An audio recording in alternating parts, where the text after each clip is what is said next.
So if you've been doing what the online playbook says, showing up, posting, launching, and instead of traction, you feel drained, you feel disoriented and strangely out of place, well, this is for you. I'm not here to tell you to hustle harder or to fix your mindset. I'm here to give you language to a pattern that deep thinking, deep feeling, often neurodivergent founders keep running into in the digital world. I call it the digital mismatch. And in plain terms, it's what happens when the way your mind and your nervous system are built, slow enough to think deeply, honest enough to care about impact, sensitive enough to notice nuance, and that is colliding with platforms that are designed for speed, for performance, and extraction. So you can follow these steps, you can understand the strategy even, but every time that you try to do it their way, something in you tightens. So, from a research lens, the digital mismatch is a structural conflict between human neurobiology and the incentive structures of the creator and platform economy. It's not a personality flaw, it's an occupational health issue. So, offline, these traits are genuine strengths. So, your depth of thought lets you see patterns that others miss. Online, that depth can turn into paralysis because the environment pushes you to move faster than your clarity.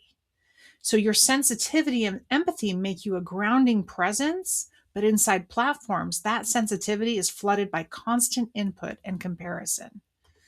So your ethics keep you from cutting corners normally, but in the attention economy, those ethics can make you feel punished for refusing to manipulate. Your focus and persistence help you stay with hard problems that are online, and that focus can lock you onto metrics that you don't actually value. So nothing about those traits are defective. What's misaligned is the environment they're being asked to operate in. So, in the digital depth economy, we map what that mismatch does over time as the six core devastations. So, they're the cascading consequences of the digital mismatch. They tend to bleed into one another, and each one has its own sub layer, even. But here's the shape of them. First, there's identity erosion, and this is where you are constantly having to put on a facade or some fake persona just to be seen online. You start adjusting how you speak, what you share, even what you care about, because the algorithm responds better when you perform an edited version of yourself. Over time, people describe feeling like a stranger in their own work, more recognizable to their audience than to themselves.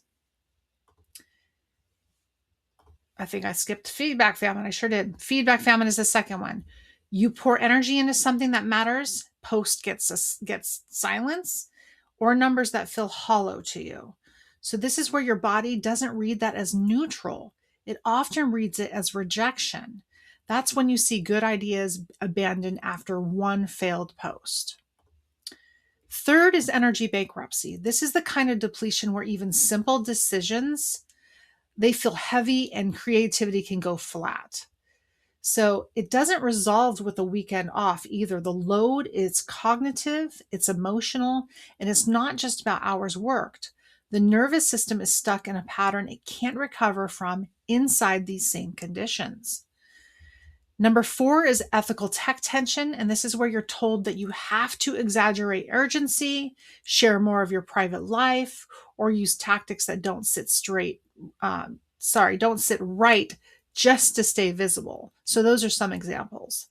And every time you override your own line, there's a small internal cost. And over months and years, that registers as moral injury.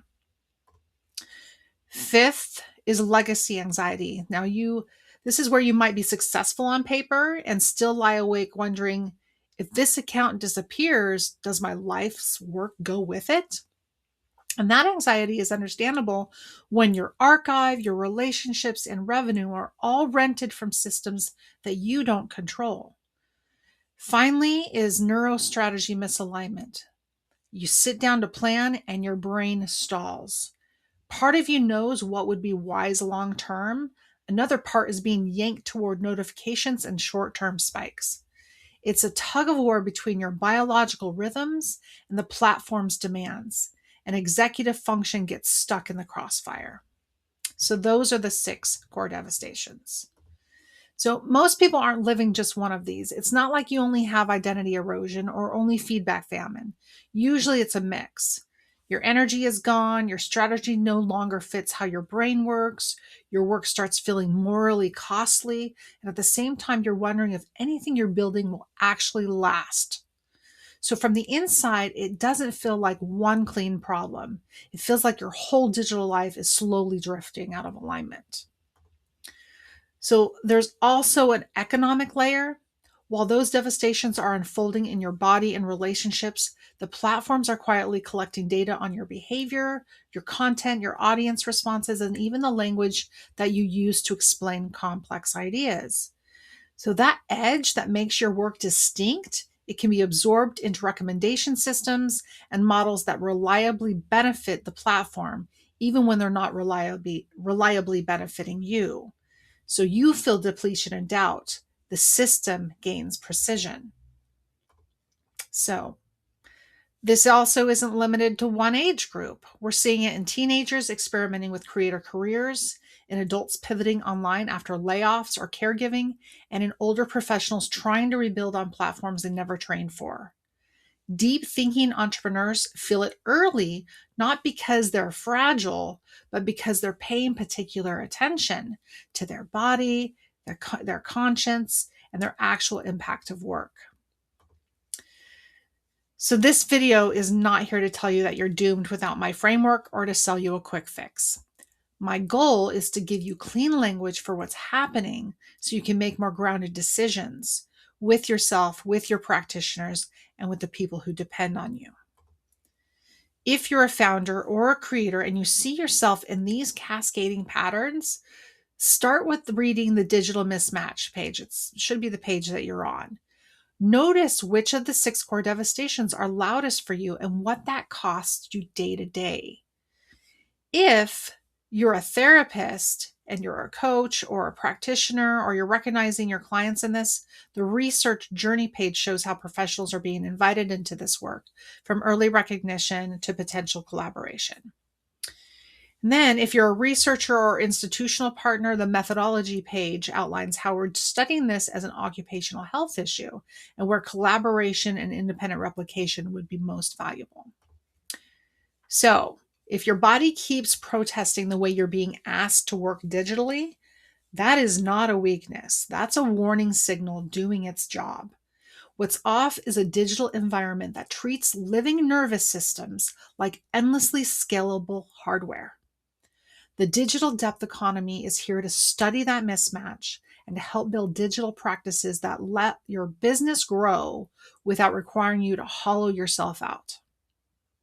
I'm glad you're here.